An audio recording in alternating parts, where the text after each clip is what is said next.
All right, today we're going to look at tournament hand techniques. We're going to learn when to strike, distance, and strike zone. Let's jump into it. So when do you do a hand technique or reverse punch? Don't watch the hand so much, but watch the opponent's front foot and my front foot. You have 12 to 14 inches, what I call the strike zone. And when the opponent steps in that zone or you step into the opponent's zone, that's when you strike. See his front foot? He's within the 12 to 14 inches. He's in my strike zone. I don't want to stay in there long. Explode. Boom. That also lets you know when to go from offense to defense. Let's look at the next video. In this video, we're doing block and counter. Block and counter is very important. Timing is essential in this. And if you look at it, he's leaning back. His weight is on his back leg, which he's telling me, he's telegraphing that he's going to kick. Look at his position. Now, you can block and counter on the first one, or you can block and counter on the second technique. It depends on the opponent and how fast he's coming in. On this, as soon as he lifts his leg, you see I'm moving forward and back. What I'm doing, my movement is just to confuse his timing. I'm getting inside the strike zone, but he kicks before I can punch. So what I do, I block the kick and then follow up with reverse punch. Boom. So it's important to look at the things that your opponent's doing. If they're putting their weight on the back leg, he's telling you that he's going to kick. Now, somebody like me who's deceitful, I will show you that, but I may use a hand technique, so you got to be careful, and that's why your front guard is so important. Oh yeah, this is a great video for follow-through. The follow-through is very important in tournaments, especially international type competition.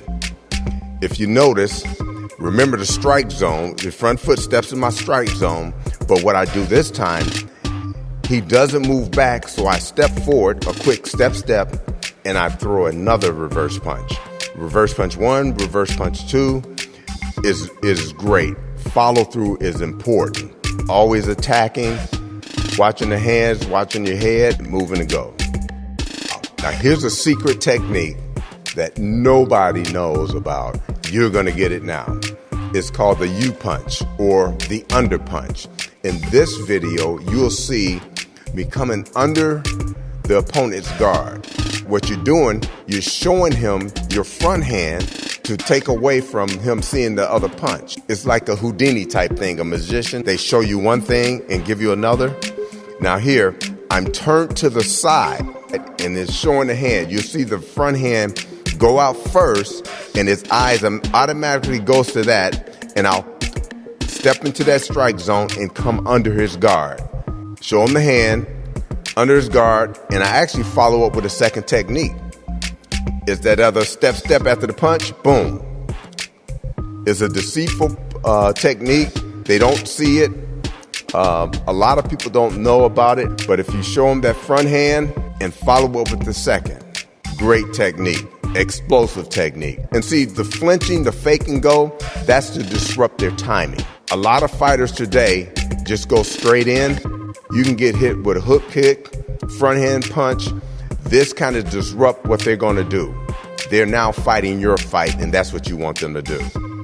Now, this technique is for open tournaments. This is ground attack. It's an unusual technique, but we're gonna look at it.